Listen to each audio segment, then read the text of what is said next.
Okay, good evening, everyone. Thank you so much for joining us today. It's an important evening for us as we talk a bit more about course selection. We've got a great team who are here to help to answer any questions and to help support you. And just know that after this as well, there is another group who are going to be happy to help actually execute, and more of that will come as we go through this presentation and then next steps afterwards. Just to begin, just to acknowledge what came out in the media today, which I'm sure many of you have already heard about, regarding our extension of our lockdown and emergency orders, as well as closure of school. And so just to say that a message will be coming shortly from the school with further details and implications, but unfortunately it's fairly straightforward in that we are mandated to be closed at least until the 10th of February. So what that means in practice is that we will be continuing in the similar format as we are now in terms of online learning. We don't foresee necessarily too many changes to that as we progress, but just to know that that's something that that we are just conscious of and that we are engaging in. It's important to note and just be mindful, students in particular, if you're on the call, but otherwise parents, just to be mindful of screen time and exercise and getting up and walking around, and those kinds of things that we talked about during our town hall that we had not too long ago. And so just really, now that we're in a longer stretch, that's really important to be mindful of. Of course, there's lots of support at the school, as we've also mentioned, so please don't be shy to reach out if you need any help or support. Lots of people here to help you with that. So without any further delay, I'm going to hand things over to Mr. Smith to get us started with our evening. Thanks so much, Mr. Bardai. It's really great to be on the call, and thanks to the parents and the students who are joining us for this important academic session. So you can see here that I'll be hosting the session tonight, and we have some presenters from various areas that are going to be important in terms of some decisions that you have to make moving forward into year 10. So we can look forward to hearing from Mr. Miskew about our design program and some options there, Ms. McDonnell about the arts, and then Ms. Triff is going to talk a little bit about the personal project, and then following that we'll have a Q&A. But you can see that joining us on the call tonight, we've got Mr. Bardai is here with us, as you would have seen. Dr. Kinnear is here, and she'll be facilitating the chat, and we'll be taking questions at the end. Mr. McDonald and Ms. Embry is here, our directors of university counseling. Ms. Evans and Ms. Ahmed are also here from the math and sciences department. So like I said, a very academic focused evening tonight. This is being recorded and will be posted in the heads up that'll be coming out this week. But before we lead you through some important MYP information about next year, I just wanted to take a minute to talk about how we value learning. And as you can see from this slide, which has our defining statement, one of the most important prominent features of the MYP is its assessment structure.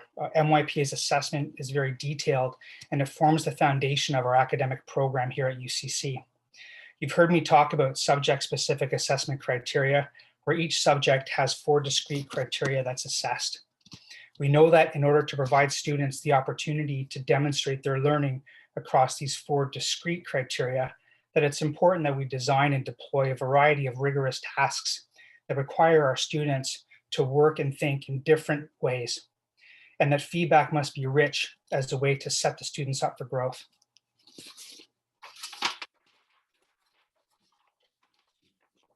In order for assessment to be an effective learning tool, it needs to be transparent. Within each MYP subject, each of the 4 assessment criteria are accompanied by descriptors that students can see in advance, and in most cases have been working with for years here at UCC. In this way, what students need to do in order to complete a task is clear. Teachers then use their professional judgment to determine which descriptor best describes the work produced by the student, and follows up with descriptive feedback. Teachers go through assessment standardization practices together to ensure that the units that they've collaborated and designed together are assessed in a consistent manner. Everybody, today you will have received your son's interim report card. This is an opportunity to engage in a conversation about learning at this halfway point in the year. On the report card, you'll find a detailed summary of his current standing in each of the subject areas for Term A, as well as the approaches to learning skills feedback and comments from each of the teachers. In the next heads up, I'll repost the Community IB MYP at UCC handbook, which has more details on subject-specific rubrics and assessment criteria. It's really, really important that you take a look at the last page of the report card, which has that mark out of 7, which has the holistic descriptor of where your son sits at this moment in time. So we know that UCC has the IB continuum of learning, and we know that next year will be the students' final year in the MYP. And beyond that, they'll move into the diploma program. And as I mentioned in Heads Up, towards the end of this, before the Q&A, I'm going to talk a little bit about how we support your son's move into the diploma program. In terms of the year 10 overview, so we know that it's the final year of the program. We know that there's 8 courses, 1 in each subject area, okay, and we decided as a community, as a school, that we would honor all 8 subjects in the MYP all the way through. We know that one of the highlights for next year, and it actually starts this year, is the completion of the personal project. Our current year 10s, under the guidance of their supervisors, but more importantly, Ms. Triff, our personal project coordinator, are in the midst of completing their personal projects. There will be a personal project showcase in the near future where your child will be able to participate and learn about the different types of projects that happened this year with the year 10s. So in terms of course selection, you can see here that the 8 subject areas are there. So the boys are automatically enrolled in 6 of them. So that would be language and literature. So that's English. Language acquisition. So that would be their second language. And important to know that they will have to stay in the same language as this year as a result of prerequisites and following the MYP language pathway rules. For individuals and societies, they'll be automatically enrolled in civics and global citizenship. They'll automatically be enrolled in our disciplinary science and interdisciplinary science course, in math and in phys ed as well. Okay, tonight you're going to learn a little bit more about some options that they have with the arts. So in the arts, there's 3 choices, and Ms. McDonnell is going to talk a bit more about those. The students will have to choose one of them. And in design, it's the same thing. There's 3 streams, and students can change streams. And Mr. Paul Miskew is going to talk a little bit more about that. So without further ado, I'm going to hand it over to Mr. Miskew. Hi, everyone. I hope this Zoom chat finds you well. I'm going to start off and just talk briefly about options for next year with design. I'd just like to acknowledge this is a very fast conversation, and I know that there's always a lot of conversations and questions that come up beyond this. So please, I've set my email as my name on this, and so don't hesitate to reach out if you have any questions. So the boys are going to continue on into year 10 design. It tends to be a pretty easy decision in that we do encourage the boys to continue on in the same stream that they're already working on. So the course in year 10 is structured very similarly in that it is project-based, but what we do is we take the skills that they've been learning throughout year 9 and we build on those even further. Now, the question that always comes up is, can I change streams? And the answer is yes. It is possible if your son wants to change streams, but what we always recommend is that he has a conversation with the teacher, and you reach out to a teacher in the other stream just to kind of talk about what that looks like. Because some boys have found great success in terms of changing stream because the skills that we learn across all the streams are the same. We explore the same design skills. We talk about the same kind of inquiry analyzing, developing ideas, creating the solution, evaluating. We just tend to focus on different technical elements. What's really exciting about the grade 10 course, and I'll just talk about this really shortly now, is that in the grade 10 course, we start really exploring a bit more of that interdisciplinary nature. And this year, we've been really excited to do a project where all the boys from each of the streams are doing the same product, or they're responding to the same design brief. And it's been really amazing watching the boys collaborate and talk about different ways to approach the same problem, leveraging those skills they develop. With that said, please don't hesitate to ask any questions. Whether they choose the digital media design, the innovative product design, or the coding and robotics design, they'll have a great time and continue to do lots of exploring and creating with their friends and teachers. Thank you. Oh, I forgot that I had a couple other slides here. Pardon me. I'll go through these slides quickly. So again, all the design courses are project-based and focus on the use of the design cycle. Each stream uses the same design process and emphasizes the different technical elements and working perspectives. So like I said, it further develops, and you can see this on this slide, inquiry planning, problem-solving strategies, project management skill, understanding impact of design on how people experience the world. And that's something we really like to stress on this, is thinking about who you're designing for and why you're designing. And again, the year 10 course allows us to really reinforce that disciplinary perspective. So, you see a lot of cases where students in the product stream might be trying to think about how to incorporate some electronics. In the coding stream, you see sometimes the 3D printing parts for the robotics elements that they're building. In the digital media stream, there's lots of crossover in terms of web design and sometimes using different computational editing approaches. And like I say, it builds on those year 9. And then, like I said, what does it mean to change streams? It means that your son's going to have the same great design course, but they're going to be focusing on those different technical elements. So like I said, we do encourage you, if your son wants to make that change or is interested in that, to start off by having a conversation with their teacher, and we'll talk about ways to ensure that they're successful if they decide to make that change. And just a reminder, digital media, it emphasizes development of digital products, front-end development designed through storytelling. And it features creative thinking demonstrated with visual and audio communication, a further exploration of digital software, and the application to web design and smartphone apps and things like that. So let's talk about the front end world. And the innovative product, again, we're emphasizing that development of physical products, computer-aided design and manufacturing techniques, so CAD/CAM work. We talk a lot about material considerations and global impact for product development. So what does it mean to choose certain materials when you go through that process? And again, it features creative thinking demonstrated with visual communication, a lot of physical prototyping, 3D printing, and laser cutting.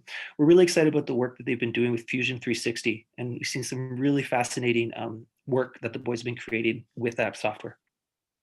And then finally, design, coding, and robotics. We developed digital software and physical hardware prototypes. The year 9s this year are really excited, are doing an interesting hardware project in their 3rd unit. It talks about developing transferable coding skills. So it's not just about learning one language, but skills that are transferable and developing algorithmic thinking. And it further develops current programming techniques with data structure considerations. So we talk a lot about data structures and how to manipulate and manage data. We expanded hardware development in year 10, and we further exploration of web development with backend consideration. So for example, in the year 10 coding robotics stream, we do some database management. And then finally, in some cases, we do a little bit of an introduction to machine learning and talking about how that can be leveraged for all the great things that are happening. And I'll pass it over to the arts now. Thank you very much. Hello, I'm going to talk to you about the arts. My name is Judith McDonnell. I am the arts faculty chair. And I love this quote. The most beautiful experience we can have is the mysterious, the fundamental emotion which stands at the cradle of true art and true science. So we're going to look at visual arts, music, and theater arts, your 3 choices. Visual arts, it builds on previous skills. It emphasizes creative thinking, skill development, exploration of historical context for art, architecture, and design. And the projects include drawing, like if we were actually in the Creativity Center, you would see on one of the walls a whole array of pastels done where the students explored color, extreme colors in painting and drawing themselves. So it's actually opened up the way that they see things: sculpture, modeling, carving, digital design. So that's the visual arts. And music, of course, they'd like to do 80% performance development, and they're working towards that by checking in these days with their students by logging in their performance. They do theory, a lot of composition. They use all the tech software that's available for composing and actually creating. Classical and jazz are the 2 main genres developed throughout the course, and the music department really stress participating in the symphonic band or intermediate jazz ensemble. Now comes theater arts, your third and last choice, which builds a lot on what they've done in year 9 and starts preparing them for the diploma program. So it's ensemble work, which builds sort of their creative teams and focus on collaborative projects. Such an important thing today is to really work and get along with each other. Being tested a lot, I know right now. The production elements in theater are gone over, stage design, and the focus is on that is really on the director. And this year in year 10, they're working on Antigone as the play for the students to design as a director.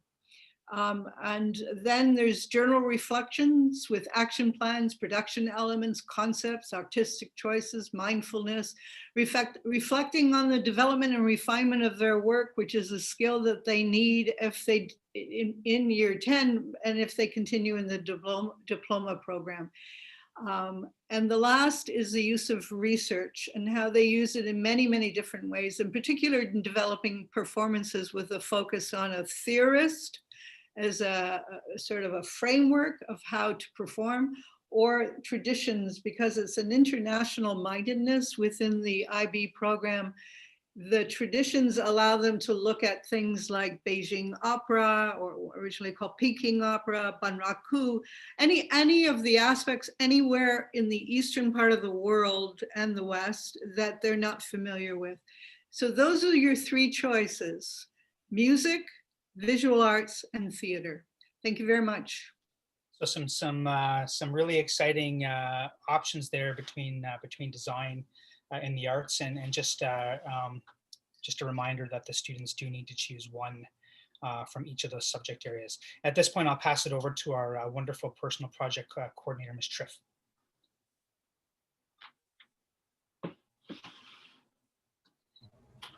Classic error, I was muted. My name is Brittany Triff. So as Joe had mentioned, we provide the full IB continuum. You may be familiar with the year 5 exhibition if your boys came from the primary years program. And in the middle years program, our concluding project is the personal project.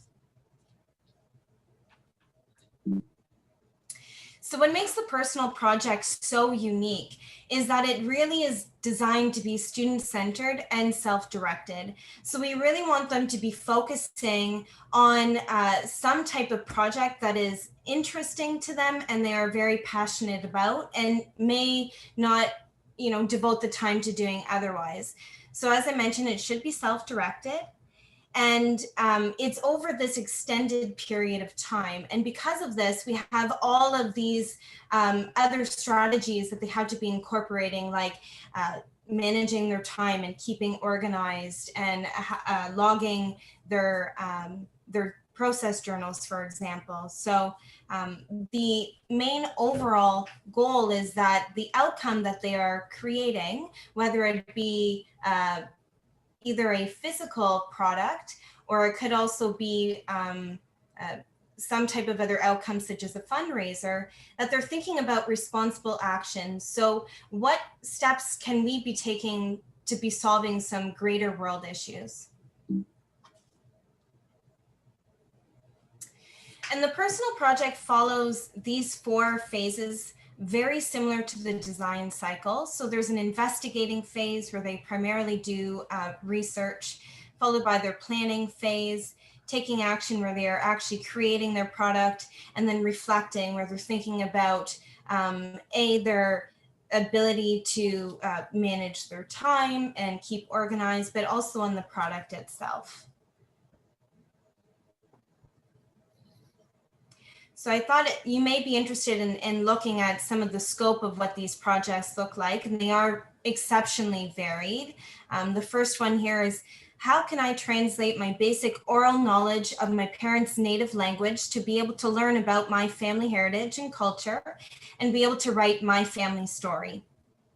The second inquiry question is, what can be done to help improve food security for below average income Torontonians during COVID-19? And the final one is, how can I create an app that seamlessly pairs students with organizations and companies offering volunteering opportunities that align with their skill set? So as you can see here, there's a wide array of what these student projects can look like. And I've been really impressed. We're kind of near the end of what the projects are looking like. And I've been very impressed at just the amount of effort and care that has been put into these projects this year. Just to give you a bit of a feel on the timeline. So we actually begin the very early stages of this project at the end of March, with the first time that they meet with their supervisor being in May. And we really just do some preliminary thinking and brainstorming and get them to choose their topics so we can pair them up with the supervisor. And then when they return in year 10 in September, we really kickstart the project, and they have a series of dates that they have to uphold in a timeline where they're going through and they're completing the project. Okay, and you can see we conclude in and around this time here, where the final report is due at the end of January. And we have a big showcase where we're celebrating the work that we did in March. And then, just so you know, that your boy is not alone. They have a ton of support offered to them. While it is designed to be self-directed, we recognize that they probably need some scaffolding. So we have myself helping to run the overall program. Each student is also paired with a supervisor that they have their meetings with and get to go over the process with a little bit more detail. There's also a self-directed course that's been created in Brightspace or learning platform, and library and CFL support that we work very closely with. And that concludes our personal project talk. Thanks, Ms. Triff, and really important to note that you know, the goal of the IB projects is really to prepare students between one program to the next. So you know, there's a lot of research that's involved in the personal project, and that there's a lot of different skills that the purpose for them are to really set the students up for the extended essay, which takes place in the diploma program. So just wanted to include that there as well. So thanks, Ms. Triff. So as I, you know, in the message that I sent in Heads Up, I did include that there would be a little bit about the diploma program. You know, knowing that we're heading into year 10 next year, there still is a lot of time, but I thought it'd be important just for you to have a look and to start to appreciate what makes up the DP, as it's called. So next year, you know, the students can look forward to UCO counseling sessions. And like I said, we've got Brian and Michelle on the call tonight, and they're in the process of doing that with all of our year 10s now. And our diploma coordinator, Colleen, will also lead a DP information evening similar to the session that I'm leading right now. If you take a look at the graphic on the screen here, one thing that you might note is a bit different than the MYP graphic, is that in the diploma program, there's 6 subject areas, and in the MYP there's 8. So the focus begins to narrow, and I just wanted to just to sort of point out the pathways. So currently in year 10, so when the students are in year 10 next year, for English, which is group 1 in the diploma, when they move into the diploma program, they'll have 2 choices. And you can see that that's English literature, and there's also English Lang and Lit, both at the standard and higher level. Group 2, so currently the second language that your son is taking, there's some language options in the diploma. And you see that the current language that your son is taking is offered in the diploma program, but there's also some other options there in terms of Spanish ab initio. But again, very early in the game to be putting a lot of thought into this, as there'll be a lot of sessions next year that'll coach your son in the right direction. Group 3, so for next year, that's the individuals and societies, and the course is civics and global citizenship. into the diploma in year 11, there's quite a few choices there. So you can see history, economics, global politics, geo, philosophy, environmental systems and society, all at standard and higher level. In group 4, we have currently our disciplinary and interdisciplinary science, as well as design coding, which has offerings in the diploma. So there's chem, bio, physics, environmental systems and societies, sports exercise science, and computer science. And then in terms of group 5, that'd be math, which rolls into math, and there's a couple of options in the DP. And then group 6, which is currently the arts, so we see visual art, music, and drama. They all carry on into the diploma program, but you'll notice as well that film becomes an option. So next steps. I sent a screencast out to the students earlier this week, and with some similar instructions. But what they need to do is they need to go into BlueNet, similar to last year, and there's a course request button. Once they click on that, they'll see that they're automatically enrolled in those first 6 courses, and they'll have the opportunity to enroll in 1 arts course and 1 design course. Okay, after that, when the students hit the submit button, for parents in your BlueNet, you're going to get a notification banner that tells you that there's some actions that are needed. And what that action is for you to go into BlueNet, and likely you've already would have had the conversation with your son about the choices and supported him on the decision. But the next step would be for you to go in and approve it, which is a mandatory step that finishes the process. And please note that that these choices, the deadline set by our by the school is February the 5th. So at this point, we'll open it up to Q&A, and I know that that Dr. Kinnear was monitoring the chat, and if we want to go ahead with that. Great, thank you so much, Mr. Smith, and thanks everyone. And we have had a few questions come in the chat just as the presentation has been wrapping up. I thought actually maybe at outset, I know that Brian McDonald and Michelle Embury, Joe, you mentioned, are on the meeting with us, our directors of university counseling, and I thought maybe just at outset, and maybe as some are also thinking of questions they want to record in the chat, we could ask Brian and Michelle just to say hello, and if any greetings that they want to offer to our families and students. Thanks, Julia. Obviously, I'm Brian McDonald. Michelle is somewhere in the house. Michelle?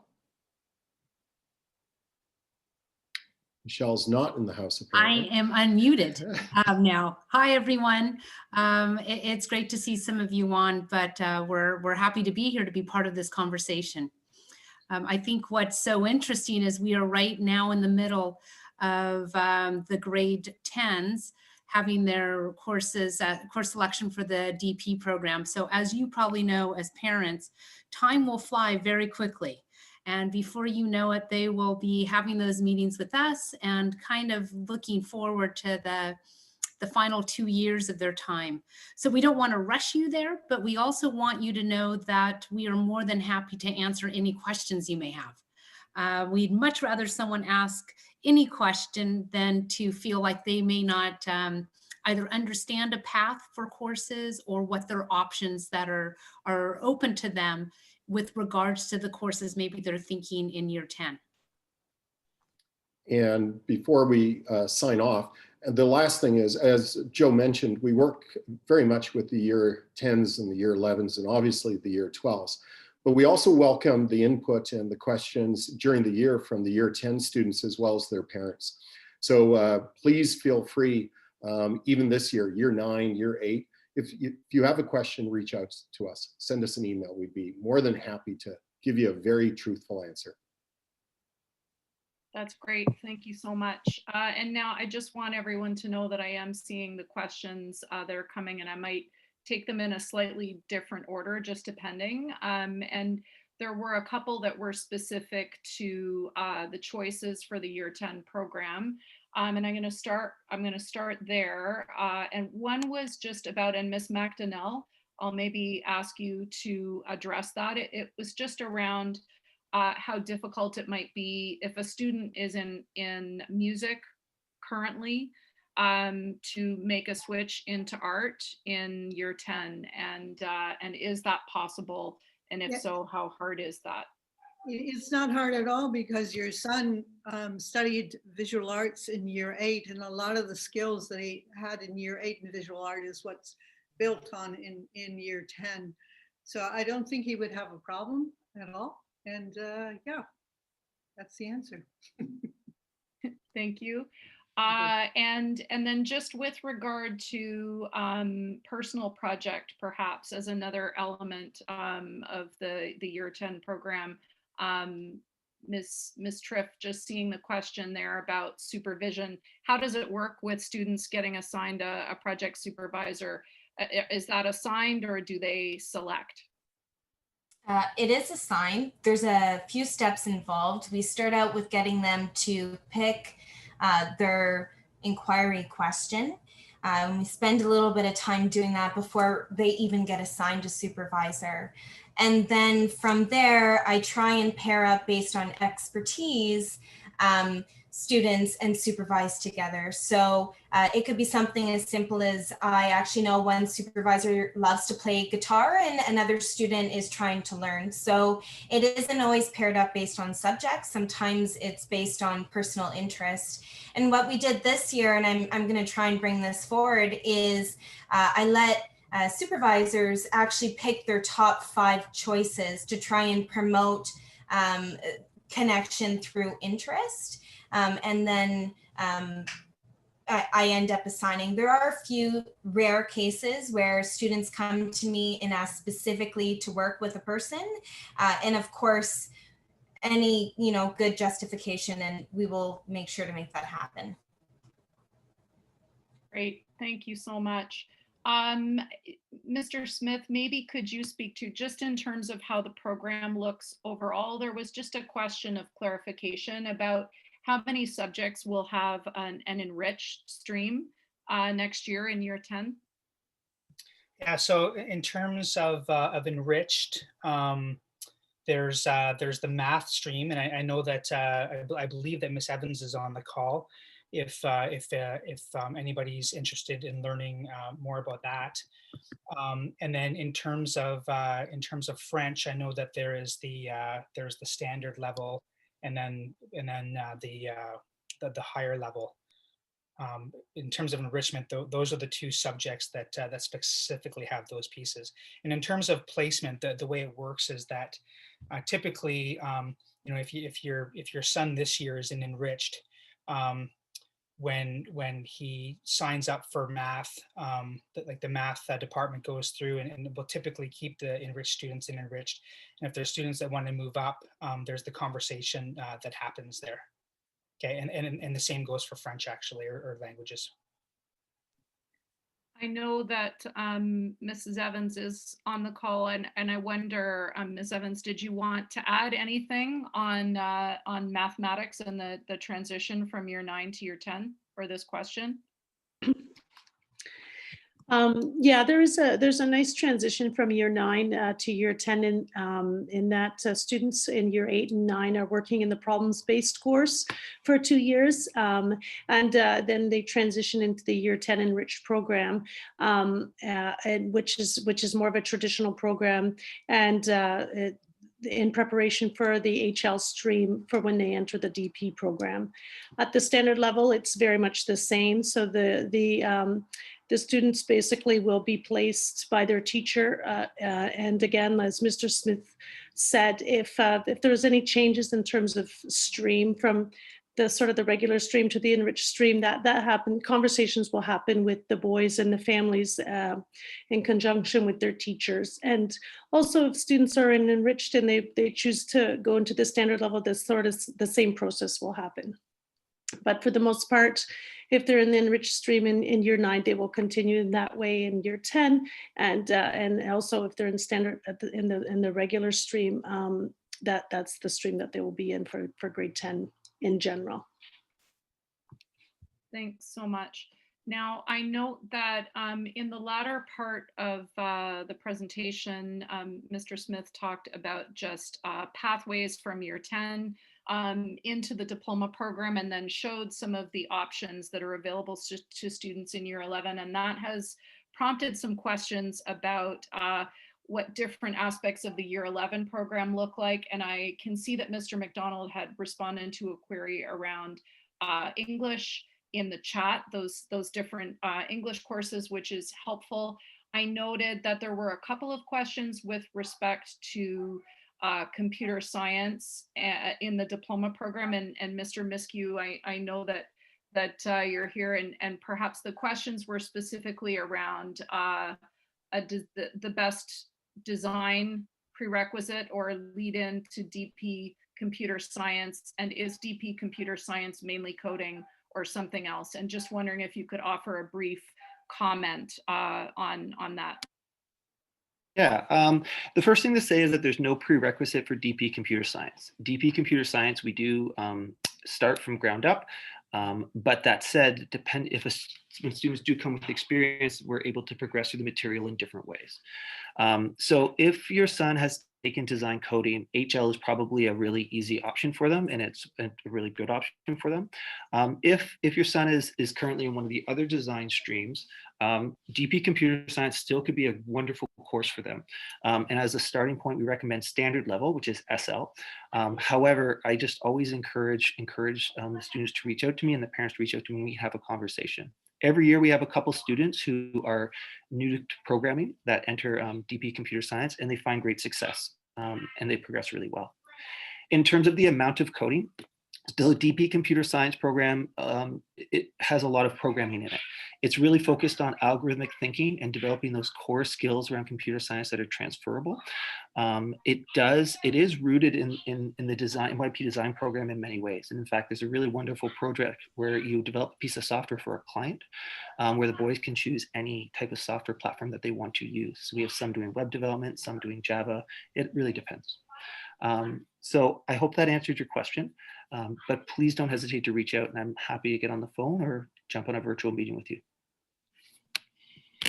Thanks so much, Mr. Miskew. And just scanning the other questions, Ms. Evans, also just on this theme of what the diploma program and the year 11 course offerings look like, because we had referenced those at the end, Ms. Evans has also picked up and just clarified the primary difference between the different math courses in the chat. So that's there for people who are interested in reviewing that. I noted a question as we were talking about just different streams in math and French. There was a query whether the school could offer an enriched stream for science and with an idea of preparation of students for HL science in the diploma program. And I guess we hadn't spoken about the nature of the science course, I guess beyond just in the overview, but we don't offer a separate enriched stream in science, but rather that interdisciplinary science course, which has been quite intentionally built as rigorous preparation for all of the diploma sciences at the standard and higher level. And I don't know if any of my colleagues want to add to that question, but that's not something that's offered at this time. And the course that we have is designed as a lead-in to the diploma. So I don't know if anyone would like to add, and Ms. Ahmed I know is also on the call with us as well. And I don't know if she wanted to add any piece about the science course and preparation for the diploma and the consideration that has gone into that. Hi, thank you very much for your question. It is a good question. And something that we considered when we developed the science course was to ensure that every single stream of the science that was taught would be more than enough for a student to make the jump from the year 10 science course into a higher level subject. We also have higher level teachers, higher level diploma teachers like myself. I teach higher level chemistry, teaching that course as well. To ensure the very best for your sons. Okay, does anyone else want to add to that at all?